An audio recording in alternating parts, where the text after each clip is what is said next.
Ina ekiddukanya ebyemizannyo mu masomero wano mu ggwanga ekya Uganda Secondary School Sports Association kyalonda Teso College okukyaza empaka eza Ball Games 2 ez'omwaka guno ezigenda okubeerayo omwezi ogujja.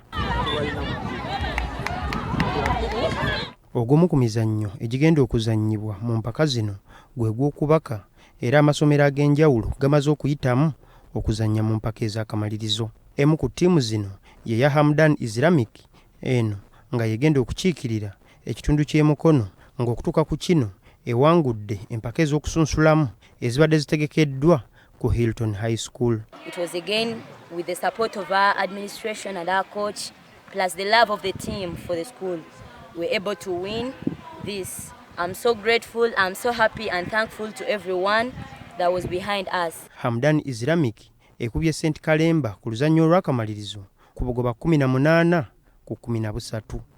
We were in Group D and we managed to leave this group unbeaten. We qualified to the quarterfinals, of which we won the game. We went to the semi-final. We beat everyone up to the final, where we played St. Kalemba and we smashed this school seriously.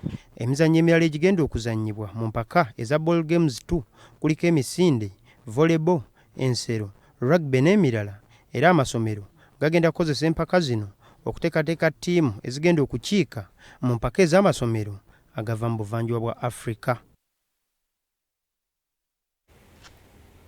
Kakati mu mpaka ziri